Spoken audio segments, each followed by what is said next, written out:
Curry Barker's Obsession is the film of the decade and one of the greatest films of our generation.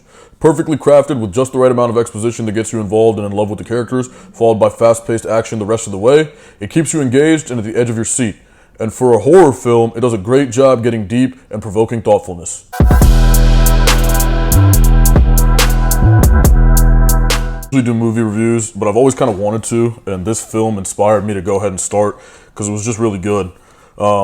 I give it a 9.7 out of 10. I don't give out 10s, so I don't. Literally, this is the best movie I've seen in a long time. 9.7 out of 10. I would give it a 10. I'm going to just start out with why I didn't give it a 10. And I had to honestly really do some soul searching to find something to ding it on. And because the thing is, right, a 10 is if you start handing out 10s, it kind of devalues the 10. So that's why, and I did, and I was able to think of a couple things. One of the main reasons it's not a 10 to me, right, is that Baron as a character just pisses me off. The fact that he let his cat die. And that's not, the thing is, having a character that's a protagonist that's not perfect, that's not a ding on the movie at all, you know? That's part of a movie a lot of the time. But to me, it was just and then when Nikki's spoiler alert, by the way, this is all spoilers, so just click off now if you haven't seen the movie yet. When Nikki's kill me or whatever, and he's what would be so bad? Bro, are you fucking kidding me? She's literally gone. She's crazy, stabbing herself in the face and shit. You know what I mean? How could anyone? That to me was a little bit what the fuck. But that was, like I said, I had to reach for that. I would give this film a 10 if I gave 10s. So just saying, I don't though. 9.7, elite film. Okay, I have some notes here that I wrote down, and I'm gonna kind of rely on this. I watched it twice. The first time was pure entertainment. It was just a great movie. And I was wow, this was good. And I'm not the type of person to look at, to come in with expectations based on what other people are saying and let that skew my view on things. I don't do that. I just come in and I'm if anything, I become more critical if everybody's oh, this is so good. And everybody was obviously wow, Obsession's really good. And I ended up also thinking it was good independently. But the first time it was just purely entertaining. The second time, though, I watched it a second time because I watched it with my ex. Don't ask questions, okay? I'm not proud of myself, all right? But I ended up going to the movies with my ex again. She hadn't seen it, so we saw that the second time. I like to movie hop, so I watched Obsession on the second leg of my movie hopping both times. It was the premier event for me. But the second time was honestly equally engaging. Obviously, the surprise, the shock effect, that's gone. But then you can kind of, you get Easter eggs and stuff the second time. Then you get to see more of that. And there's a lot of those in this movie. There's a lot of depth. I mean, this movie was great, guys. It was a freaking awesome movie, right? Okay. So I actually want to start with the Easter eggs. And I'm sure a lot of people, I'm just going to do this my way. It's not very organized. It's not professional, but I'm just going to give my opinion on the movie. And if you liked it or you agree with this stuff, that's cool. First of all, Indy Navarrete, I think that's how you say it. I'm just going to call her Nikki Freeman because, first of all, smoke. She's a smoke, okay? Let me just say that.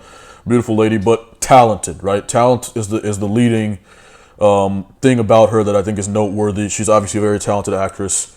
And, she's hot, but, she's not Megan Fox Transformers hot, where Megan Fox, you just went to turn your brain off and ooh, you know what I mean? It wasn't that, right? It was a great actress who was also a beautiful woman, which is awesome. I actually prefer that in terms of watching a movie. It didn't distract. It wasn't overly sexualized. She was just a beautiful mid, as they say, right? Not an insult at all, but she basically was the perfect actress for this in this role. But she did an incredible job. I was very impressed. And the second time was when I kind of more observed her and Baron, the guy who plays Baron. I don't know his name, but he's a great actor as well. I mean, this is just great. This is a great movie. Acting, video, sound effects, the story, the depth, the social commentary, everything down the line was incredible. Okay, really, really good. Curry Barker, I think he's 26 years old, something like that. He's 24 to 26, mid-20s, and he has already climbed to the very tippity top of the film industry. So shout out him. We have decades of films coming, hopefully, barring any disasters, from Curry Barker, and that's awesome. I'm excited for that. We're familiar with the guy from TikTok. I'm 28, so I'm Gen Z, I guess. Not really. I don't identify as that because Gen Z is different from I feel I behave in my own way. I'm not like a millennial, but not like a Gen Z. I'm low-key kind of a boomer. But anyway, whatever. It's cool. I just happen to be that way. But Yeah, so just that's exciting. Okay, that's exciting. Curry Barker's like gonna be. It feels like he's gonna end up in that like Stephen King's not a director, but in terms of artist, like he's gonna be like Spielberg, like one of these guys. You know, Tarantino had his run with the action stuff. So yeah, I mean, we'll see how that goes over the next coming decades. I'm excited for that. Back to the Easter eggs though. Nikki's poem being about Bear being brother zone. That's something I only caught the second time. Her reference to a willow branch, love that could only be conjured by a willow branch. I mean, that was great. This is great stuff. This is depth, guys. This is real serious depth in a film. You have to, you can turn your brain off and watch this movie, and just watch and still be entertained just by like, oh, like this is cool. Ooh, horror. But then there's also like this like deep social commentary that's a piece of this, and it says a lot. And that part I found very interesting and engaging, and that's something that a lot of horror movies don't have. So it just feels like, I wrote here, good stuff, really good stuff. It feels like every line in the movie is curated to fit into a bigger picture, and that level of detail orientation is rare, and it's good because for somebody who has like an eye for scrutiny like me, like I'm a stickler, bro. I'm a hater. Like I will find stuff and be like, man, this is bullshit. Like why would they? This is super unrealistic. If you've ever seen Hush, right? Hush is like highly rated. One of the worst movies I have ever seen personally. Like I poked so many holes in that movie, right? And it could be entertaining. I could see how somebody, for a certain audience, that is an entertaining movie. This holds up to scrutiny. And I'm not like the greatest movie critic of all time or anything like that, but I'm just saying this movie, man, like if you're kind of a discerning person who's picky about movies, is like and thinks things are not realistic, and you're one of those guys, which I am. Like I'm no fun, I don't have a lot of friends, but I'm one of those guys though. Like this movie really holds up in that regard and holds up to that light. So yeah, really impressive stuff to me. And then there's a lot of there are a lot of like callbacks, like the pills, for example. At the end of, spoiler again, at the end of the movie, he goes to the same pills that he was irresponsible enough to leave out. Finally, he's making a decision responsibly, and he decides to commit suicide at the end, right? Which, if you watch the movie, you know that is at that point, the responsible and selfless decision that he should have made probably sooner. And yeah, I mean, and obviously those are the same pills that killed the cat because he's irresponsible. And not that he's a great character, he's a very kind-hearted guy, but the type of guy who is not fully matured yet, and he's still kind of just like going through life, and love, romance. Like he's not focused on the shit he needs to be focused on. I'm gonna get into the character Bear, and then he's obsessed with this girl who doesn't really like him because that's what happens when you're not focused as a man. You end up drifting off into bullshit. If you stay dedicated, the women will come find you, right? That's something that I think a lot of older men, probably past 25, 26, have probably discovered at this point, right? By that age. But we'll get into that in a second here. But yeah, there's callbacks like that. Ian maybe wanting to keep Nikki for himself. So that was something that on the second watch, and I had watched some reviews as well before making this video. Some other critics had mentioned that basically there were some hints that Ian was trying to sabotage Bear, having her call her freaky Nikki, stuff like that. Little social commentary pieces like that, all tying in together, kind of an Easter egg sort of thing when you rewatch it, and it holds up to the second watch. It really does, and maybe even third or fourth. I haven't seen it, but I'll probably watch it again in a couple of years. It's that good. So yeah, I mean that kind of stuff. And we'll get further into the social commentary stuff as well. So Bear, let's talk about Bear. Bear's a great character, embodies a classic archetype, okay? Nice guy, irresponsible, just not a machine, not like a special forces. Not every guy is like that, but not somebody elite who is like, that's the guy who just gets bitches and whatnot, right? And he's not that. He's not that. He's a nice guy, a little bit irresponsible, just a little bit like, I don't want to say fragile's not the right word, flimsy, whimsical sort of kind of guy, but like, wants this girl badly, respectable, right? Everybody's been there. But he's willing to make that the focus of his life, which I feel obviously in real life is not a recipe for success. I mean, we're talking about a guy irresponsible enough to let his cat die from getting into pills, which is a quality that aligns with being in love with a woman that doesn't love you back. That's literally what I have written here. Low sense of self-worth in parentheses. That's the character, right? The actor, obviously, great job by the guy acting as Bear. I mean, his facial expressions, man, he's a beast. He's a great actor. and he nailed the role for sure. He really put that character out there. The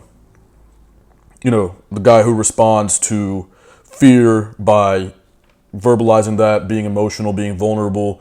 He's not the kind of guy to crash out, beat somebody up. Like, for example, bro, for me, right, if it was me and Nikki was acting the way she was acting, right, and being crazy, I would have physically removed her from the house and told her to fuck off, okay? Because that's insane. But this is the guy that, there's different types of men. And I'm not, I'm a simp too.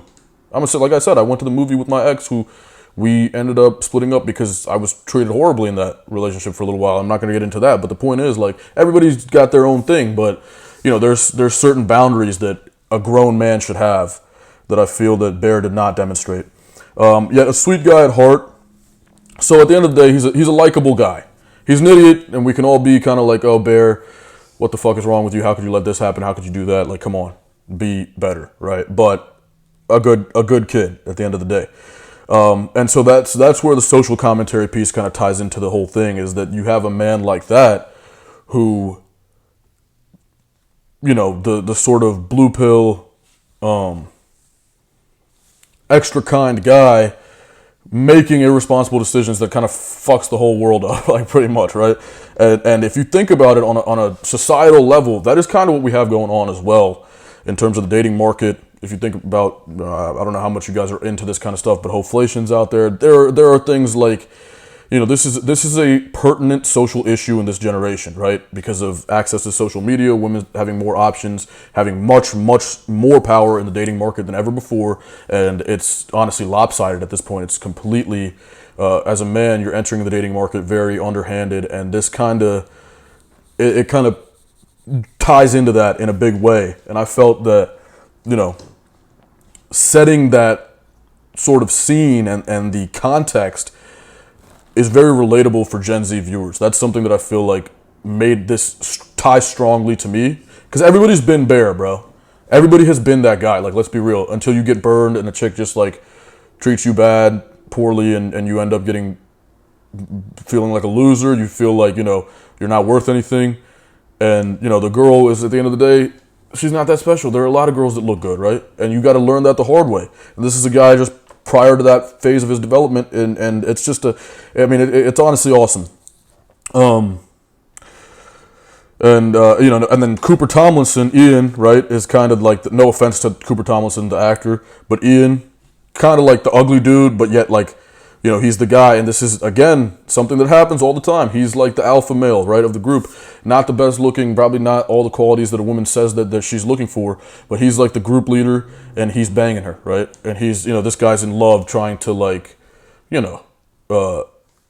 pull this girl, but meanwhile she's just disinterested, and she's banging the guy who is, kind of a douche or whatever, right? And that's how it goes. So he's the, like, leader of the group and not like a sappy fuck, basically. And there's a deeper meaning there. Okay, there's just a deeper meaning there. A lot of the visual effects I really like the frequent silhouetting of Nikki signals something to the viewer. That really, that adds to the aura of the movie. The fact that she's always kind of like this very frequently in this sort of silhouette and dim lighting where you can't even really see her face, and she's just clearly possessed, may not be the right word, but it just adds to the aura of the movie. I like that. Again, everything just ties in this film. The film is incredibly detail oriented, and there's a decent amount of comedy sprinkled in there too. I wish for $1 billion. That cracked me up. Like, the first time I watched it, I started dying because the guy was just like, here's Bear fighting for his life. But again, low key, there were a lot of decisions I disagreed with that Bear made. For example, not telling people anything. Like, there were a couple instances, I can't remember exactly, but there were a couple instances where he could have been like, this is what's going on. Hey, Ian. Like, for me, I would have done that. I would have been like, yo, bro, this is what's happening. She's acting crazy. Like, can you help me out? And he kept it a secret for a majority of the film, for a majority of the story.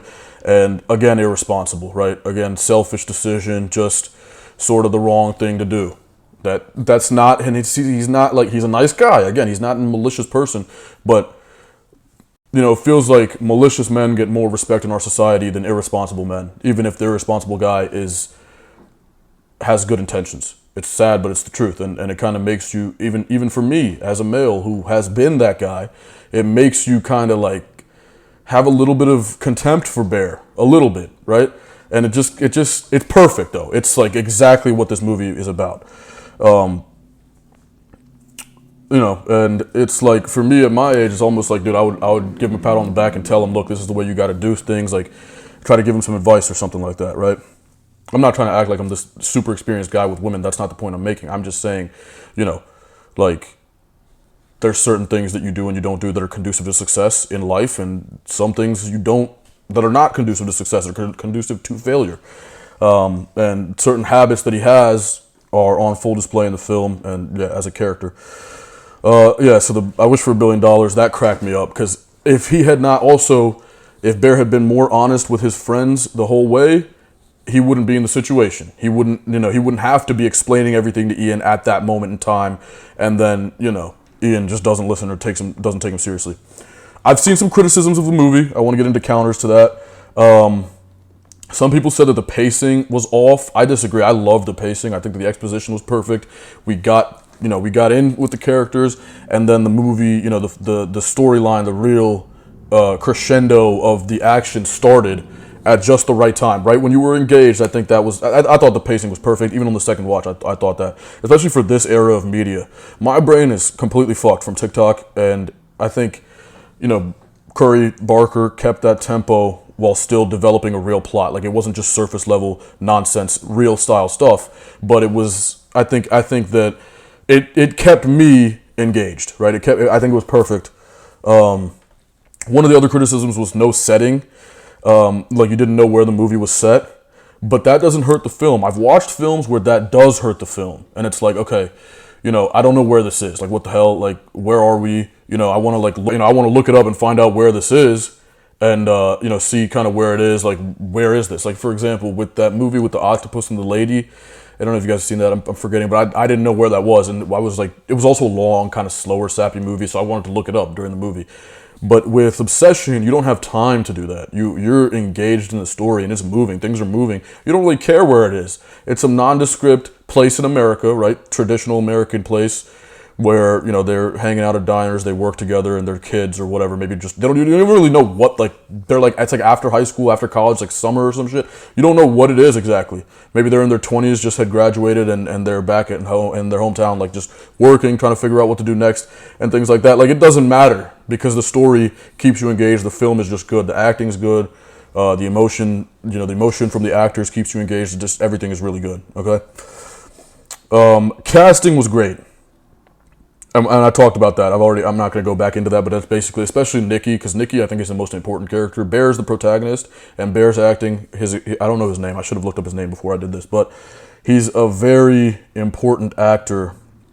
But I think Nikki's character is the most important in the film, especially like the acting from Nikki. That was because she has to act like she's completely fucked up. She has to be able to have the nuance to,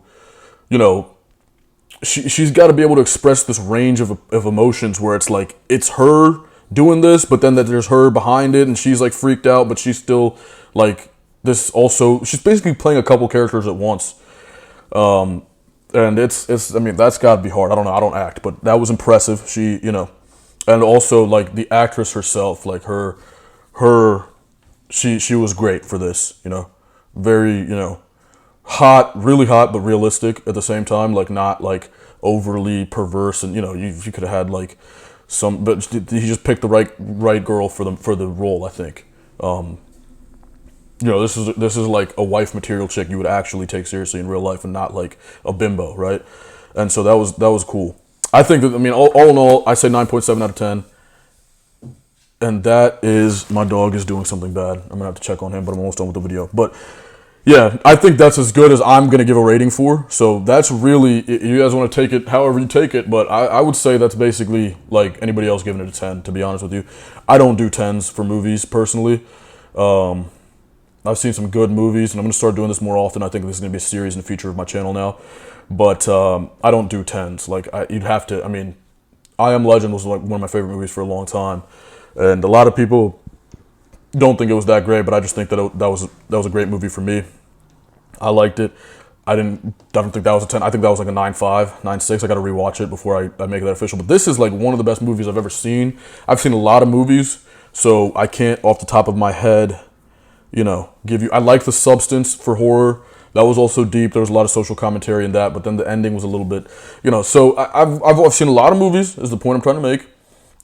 This smoked Backrooms. By the way, Backrooms was also like an 8, something like that. I gotta really think about it and watch it again, probably to do a review. But considering they came out at the same time, this movie just, I mean, it was a bad decision for Backrooms to drop at the same time as Obsession, because Obsession's just mogged like crazy. Okay, all right, but hey, like, comment, and subscribe if you like this. Then I'll keep doing it. I'll keep making this type of content, more about movie reviews and stuff. I do enjoy films. I am unemployed, so that's all I do is like work out and play with my dog and watch TV, watch movies. So it's kind of the perfect time for me to doing this. Now I got to make sure Brody is not destroying my fucking apartment here. Okay, all right, peace and love. Like, comment, subscribe.